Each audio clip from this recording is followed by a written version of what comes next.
A key component of the modern world economy, the chemical industry delivers products and innovations to enhance everyday life. It is also an industry in transformation, where chemical executives and workers are delivering growth and industry-changing advancements while responding to pressures from investors, regulators, and public opinion.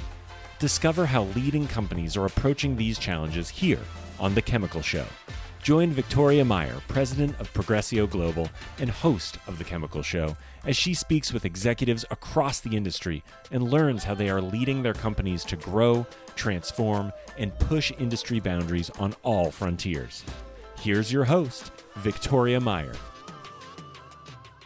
Hi, this is Victoria Meyer. Welcome back to The Chemical Show.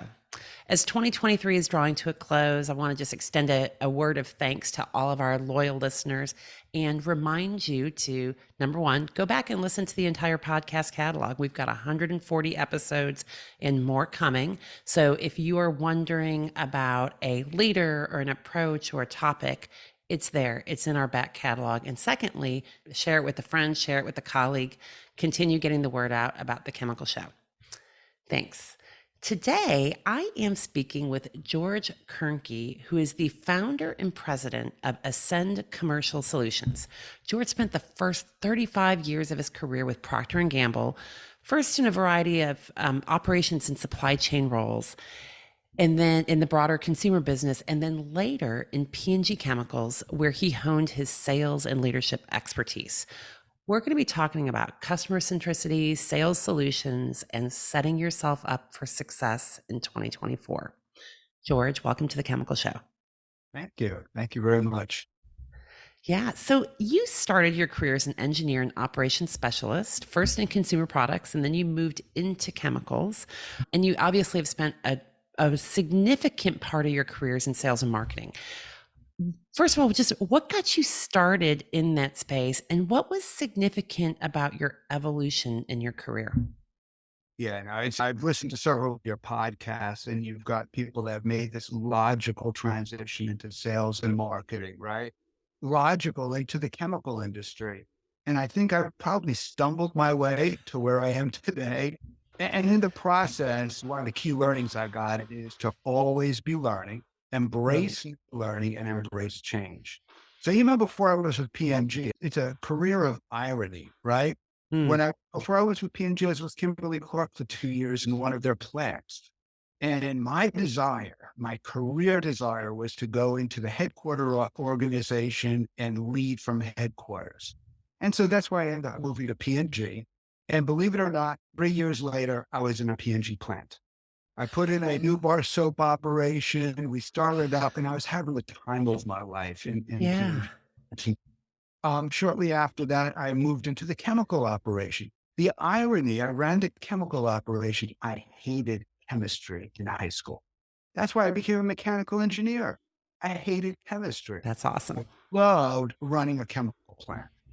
And then fast forward, I ended up running a concentrate juice plant before I was asked to come into sales and actually to come into chemical sales. And now me, George, in the plant is looking at salespeople like, for those that are old enough to remember, WKRP Cincinnati, Herb Torley. That was my vision of what a salesperson was. And yeah, I didn't need that. And it took 6 months before the head of sales, North America sales, invited me to dinner on the New Jersey shore. And it was an offer I couldn't refuse. As a plant person, having dinner on the Jersey shore, he invited me to come and join call and learn more about sales. And I'll tell you, I loved it. I loved what I saw, and I've never looked back.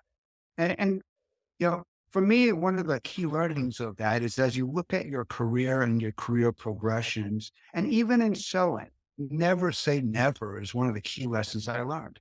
Yeah. Never say never. And never say always, except when it comes to trust, but always be open to new opportunities and embrace change. And as I sit here today, I am so happy I had the opportunity to do things I did. And I'm excited and embracing the new change in my life being with Ascend Commercial Solutions. Yeah, that's excellent. In fact, I like that. I think you do have to be ready to embrace change. And what I always say, my career saying is, personal saying is, when opportunity knocks, open the door. Yeah, Like you that's don't a even great know what's saying. on the other side of that door. You just need to open the door and see what's there. That's a great saying. Back when I don't know if they still do this today, when we were interviewing for our jobs, the standard question is, where will you be in 5 years? And that is such an obsolete question nowadays Yeah. because you'll never know where you'll be in five I don't years, know. Yeah. right? Yeah. I think But that's right. enjoy the journey. Absolutely. What was the biggest challenge for you? You had to be sold to take that sales job, which is a little bit ironic. But what Yeah. was the biggest challenge when you shifted from supply chain and operations into commercial roles? Yeah. When I think about the challenges, I think it's more of what you're able to leverage. So fast forward 10 years after I came to chemical sales, I was actually elected to what's called the William Proctor Sales Master Program, which P&G back then had 25,000 salespeople globally, and there Wow. was a nominal 20 of us every 2 years that got elected to this, let's call it the Society of Expert Sellers, right? And what the challenge was to learn the technology. So Mm, P&G makes everything into a technology. P&G is not a producer of consumer products. It's a generator of technology. And it issues over 3,000 patents a year. You'd never yeah. think about that when you look at Tide and Downy and Dawn Yeah. on the shelf, Pampers and et cetera. But P&G it finds a way to drive technology and systems into everything it does.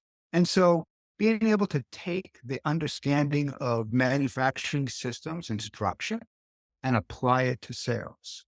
Take the systems for people management of a manufacturing plant, and you think about selling is managing expectations with your buyer, with your Mm, sales team, with your cross-functional resources. So by taking what I learned in supply chain manufacturing operations, I believe it made me a better salesperson. It made me a better leader. It made me a better sales manager. yeah. That's The other interesting. thing I I'll had, tell you is in P&G operations, you measure everything. And I think right. that's true with all manufacturing operations. You measure everything. And by taking that same approach to selling, measuring how I'm doing, how my organization is doing, Mm. how well you're meeting the customer needs, and being able to track performance has enabled me to be able to build those countermeasures when, let's say, things happen. I had not appreciated, and I like the way that you've articulated P&G as really this process and technical organization, because I really think of P&G as a brand powerhouse, right? Now, on the other hand, I've sold when I was at Shell, sat across the table negotiating some pretty hefty and heavy agreements with P&G. And so see it certainly from the business discipline that's there.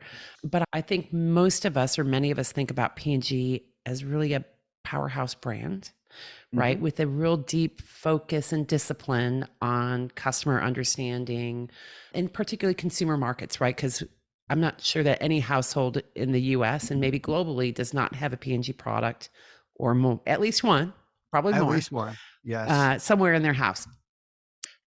How did that translate to B2B customers, right? So I think of P&G as just being very consumer centric. You've now identified that they're very technical and technology centric. How does that actually translate to B2B sales and customers? Yeah. So when you think about P&G, all those systems and structures, they are very focused on the retail selling. They Yeah. are very focused on the consumer. And that's true. If you take an approach of selling is selling and basic structure of selling is the same, do you align, close, and execute with your customer? And then you start reapplying those tools that enables you to be successful even in the B2B selling. So we do have small business units, P&G Chemicals, we have P&G Professional. We actually have some small bolt-on acquisitions, which allow a very entrepreneurial mindset. Mm. You don't have the organization size that allows you to be very functional. You end up being more cross-functional. So, in P&G Chemicals, it is a very entrepreneurial group. We do wear many hats. which is very consistent with many of the customers in the chemical space. In the chemical Yeah. space, you have Bob and his company up to the very large multi-billion dollar multinational companies. And so let's say we fit in the middle of that as P&G Mm. Chemicals. The beauty is we have the resources and the capability and the knowledge building of P&G subsidiary, but we do have to reapply those in a more B2B context. Yeah. So obviously you've learned a lot in your 35 years at P&G in the industry. How does it translate to what you're doing now at Ascend? Tell us maybe a little bit about Ascend and what you're doing with that group. Yeah, no, it's when I look at what happened during COVID. So I even looked at my team, and in my last role with P&G, I had teams in Geneva, Singapore, and the US. And I watched the dynamics between the customer and the seller. And what I found is over the COVID period, we had multi generations of buyer seller relationships that transitioned to the point that in many cases, the buyer and the seller never stood across a Zoom call, but they never sat Yeah. across a table. They never shook hands. Mhm. That was an area where relationship building eroded over the COVID period. Yeah. The other thing that happened in selling, what I found was if you had inventory, you had sales. If you didn't have Right. inventory, you didn't have sales. And by the way, if you had inventory, you had a lot of sales. And the buyer wasn't developing as many products. Their labs were closed. And so the sale was a transaction as opposed to a business development. And Interesting. as we've exited now, you take a look at where we are today. Where we are today, we've got business development for new energy technologies. We have environmental business development, either through the bio-friendly surfactants or less impact or recycling of plastics. And so there's a lot of business development happening today. But over the last 3 years, our salespeople were building business. They Yeah. were transacting sales. Yeah. So So we as moved I to a very look, transactional time frame. absolutely. So as I looked at what I wanted to do next, I saw an opportunity to take the skills, structures, capabilities in selling and building business and in growing and developing your sales teams. And instead of working that with PNG, which would have been great, I can now broaden it to a greater industrial base and starting to send to do. Yeah. And so two key programs now. So the same challenges on selling, we're addressing with the intuitive selling process, which is a workshop. It's a multi-day workshop through selling skills, building relationships, customer centricity, and key account leadership. The other is the coaching to live program, which is how do you develop your sales leadership to develop, grow, empower your sales teams to be successful. And those are the two that are taking most of my time right now. That's great. You talk about the multiple generations in the workforce, particularly when we think about COVID, which was this, we can almost call it a business experiment. I know it had a lot of other things going on worldwide and health wise and all that stuff, but you think about just kind of just a little interesting petri dish in terms of how business relationships and selling changed. Um, I don't know. Maybe it went back a few decades. Maybe it just was its own spontaneous thing. But I guess more importantly, do you see different requirements coming out of it for selling? Do you see different needs for different generations when we think about who's in the workforce today and who we're doing business with? What do you see in that space? Well, I first got to compliment you on the petri dish pun. That was a good one for COVID. But I'm not the only person that left a multinational company coming out of COVID. Yeah. And so I see there has been an experience of what sewing was like before COVID that may not exist at that same level within our sewing organizations. And so you've got a younger sales team on the front line. And the question I ask my clients is, how well have we developed their Mm. capabilities to build intimate relationship and engagement with the customers? How well do they understand the business development process? And that they are able to motivate and influence their customers to engage on your products Yeah. as they go forward in business development. Yeah. And then on the flip side, the same is true in the buying space, right? Whether it be procurement, whether it be anyone across the value chain that you're really trying to In the sell to, because technical it's got to be development. beyond procurement, but there are a lot of new people with new processes and new experiences. Absolutely. Absolutely. And when you think about customer centricity, I hear a lot of people talking about understand the customer and empathy. Mm, And that's true, but yeah. that's true across the board in any interpersonal relationship. Yeah.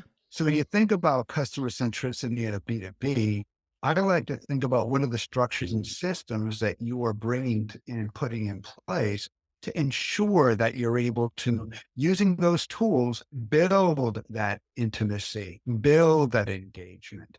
And not only on the seller buyer level, you think about, you mentioned those other non-buyer influences within the commercial process. So you got technical development going. How well do we understand the technical development process as a seller so that Mm, you're able to bring your team to that table? How well do you understand the business strategies of that customer so you're able to bring your team appropriately to engage on customer strategy? And customer centricity is not just the empathy, niceness, easy to get along. It's also building results for that customer that enables them to be able to be successful in their business. And I like to tell my clients, they hear this many times. If my customer is not successful in their markets, by definition, my competitor's customer is successful in that that's right. market.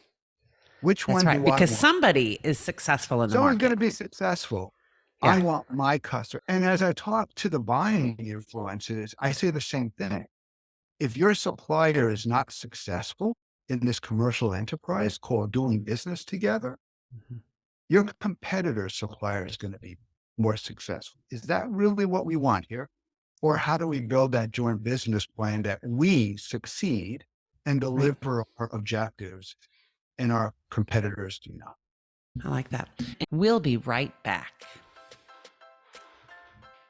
At Ecovist, they're accelerating the transition to a sustainability driven future.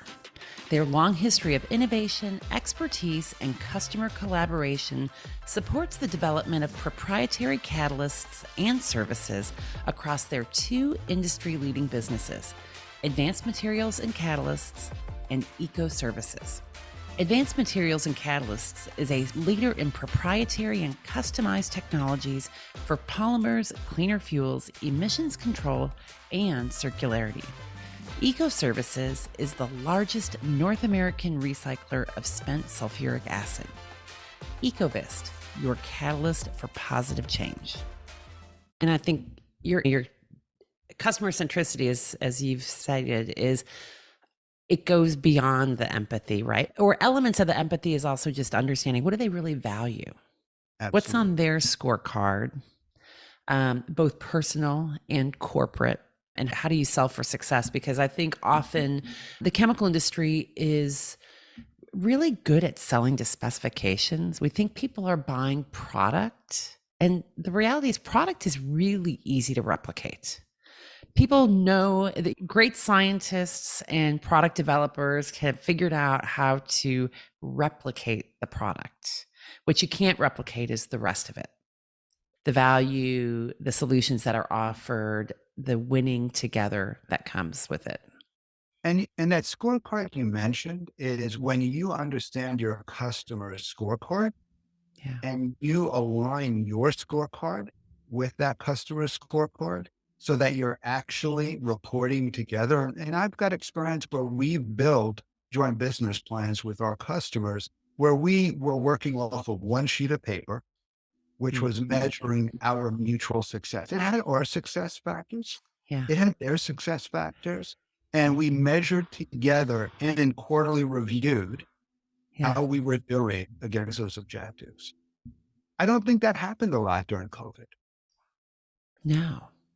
And so as we look at coming out of COVID, as we look at being successful 2023, 2024, and beyond, we need to get back to how do you really bridge those scorecards, build those robust joint business plans so that our relationship, our business relationship is successful. Yeah.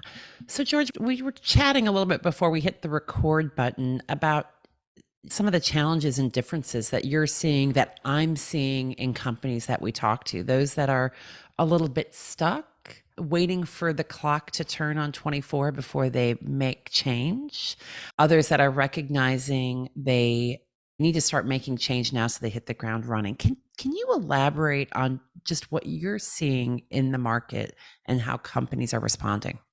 Yeah, it's very typical though in the markets, isn't it? That you've got we're all facing the same challenges. Very few companies out here are sitting back and saying, this is wonderful. Life is great. We're moving forward in happiness. Everyone's looking at what's 2024 going to be. I think you made the comment earlier, which was people looked at measuring 2023 versus a very successful 2022. I Yeah. like to look at, and I've always called it the 5-year high water mark. I don't Yeah. want to look back 1 year. 1 year's, I understand, but I'd like to look at, especially now, 5 years back, because I want to see where were we before that asterisk called COVID? Where are we today? And where are we going in the future? Companies that did really good in COVID may be luck. It may be they had the inventory, they had the domestic production, they had everything going for them so that they were able to transact those orders from the buyer. Yeah. Companies that didn't do good may have been unlucky because they Mm, were on the wrong side of the supply chain constraints. mm. Now, let's learn from what we've done there and build our business plans, knowing that, recognizing what our true capabilities are was 2018, 2019, and how do we build forward for 2024 and beyond. Yeah. There's I- companies that are looking at that and saying, I'm building 2024. There's Yeah. other companies in my experience, and I think you had mentioned your experience as well, that are saying, I got to close down, build walls, and make sure and get through 2023, and are not making that investment, hoping to make it in 2024. I think that may be a challenge in 2024 as well. Absolutely. I think you lose a month. If you lose even 1 month out of 12, that's 8% of your business. Yeah. We could all And use 8% more business, I think, in this current environment. well, the other The- thing is, if are you confident 2024 is going to be better, or are you hoping 2024 yeah. is going to be better? And uh, hope is not a strategy. No. So let's build the structure and the strategies that are going to make success, regardless of what hits us. Yeah. So one of the things at the Chemical Summit, which was held here in October of 23 of this year, we talked a lot about the coming economics, current and future, and actually had a very high-powered economist from ITR Economics come in and speak. And we talked actually a lot. He really talked about, let's make sure we're looking at rolling averages. To your point, don't compare yourself to the high water mark of 2022, because so many people are like, oh, this year is terrible. Compared to a year that was unimaginably good. And not for everyone, right? There were winners and That's losers. right. But I think that's really important to think about what that is.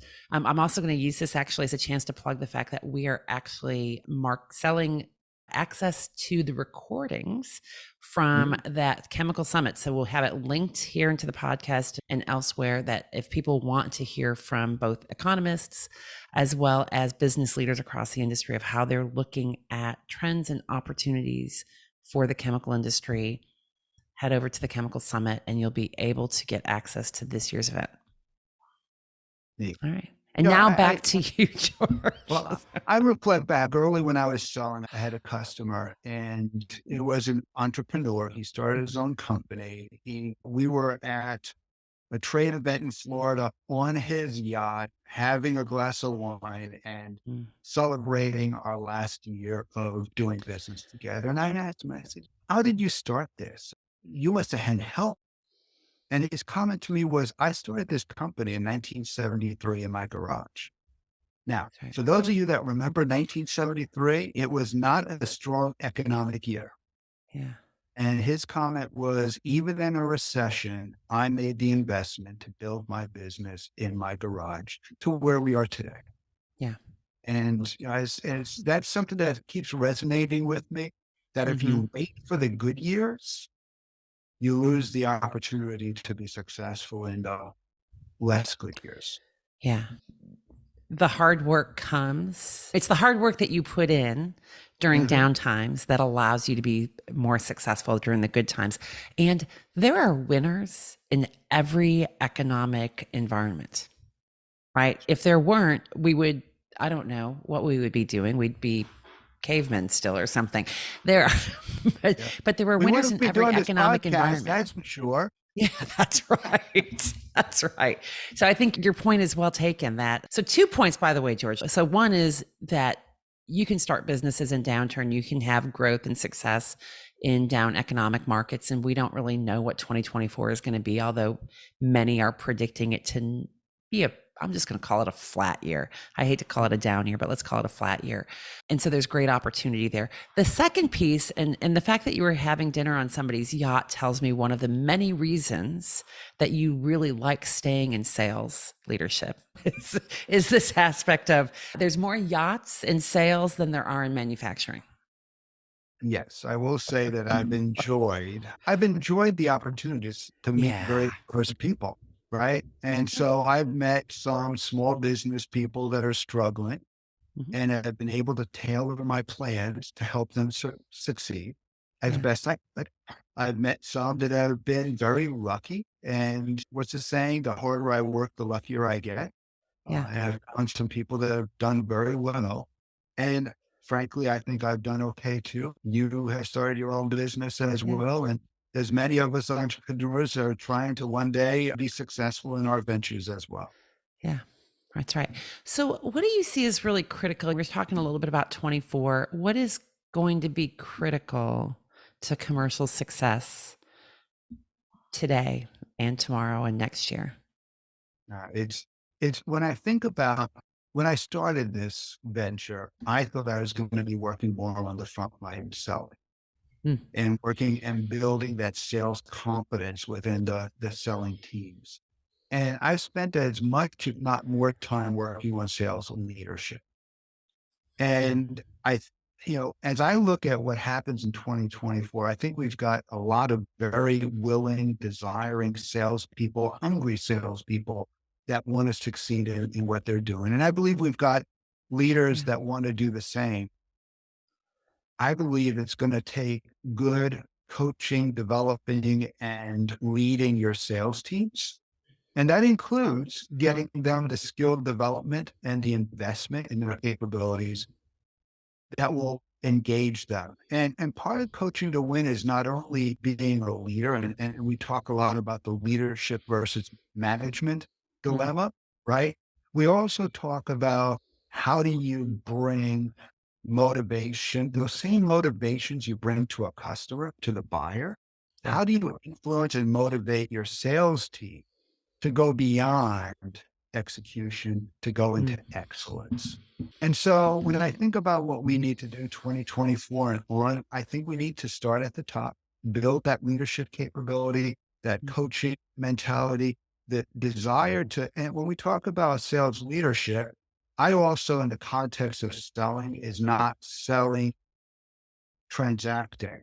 It's also, as a sales leader, you're bringing all the resources behind you to your customer to engage that customer in a cross-functional yeah. methodology, right? And so how do you work internally with your organization to bring that customer in? How do you work with your sales team to understand how they bring that customer in? And then how do you bring your organization to the customer? And when you think Mm. about customer centricity, that's what it is. So, George, one of the things I hear from people, and I'm sure you do as well, is, is that they're so busy in the day to day that they don't have time, that they don't I'm have so glad time you asked. to coach, to lead, to mentor, to develop. And I find this in particular true It's companies of all sizes, but certainly the small to mid-sized companies that are running a little bit leaner, that are maybe fighting a little bit harder for the business that they have, that have greater expectations on the individual leaders because the scope of their business responsibilities is much greater. How do you respond to that? What do you tell people? And priority setting is key. Mm. So if you think about which customers and at what level do you bring your entire organization to that customer engagement, Yeah. it's probably not at your most transactional customer. It probably should be at your most strategic customer. And so my last article was about customer segmentation. Mm. And it is absolutely critical that you understand which are your most strategic customers. And those are the ones that you're going to bring your organization to joint success, which are your most transactional customers. And recognize that if you treat your most strategic customers at the same level you treat your most transactional customers, by definition, your most strategic customer is a transactional customer. Yeah. So, there's a baseline. So when we talk, I like to talk about, you can't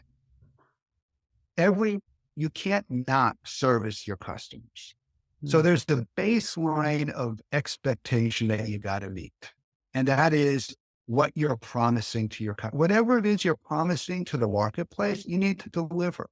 It needs to deliver a baseline of results and success to all customers. Mm. But now when you're wanting to drive those most strategic customers, that's where you put your priority. That's where you put your organization. And until you segment your customers, you're not able to do that. The same is with your organization. So you're going to have some people in your organization that's been selling for 20 years and they understand the selling process, and they probably don't need somebody sitting in their car driving with them to a customer call. You're going to have others that surely either through energy level, they're new to the business, they're new to selling. That's where you need to put that priority, and that's where you need to develop.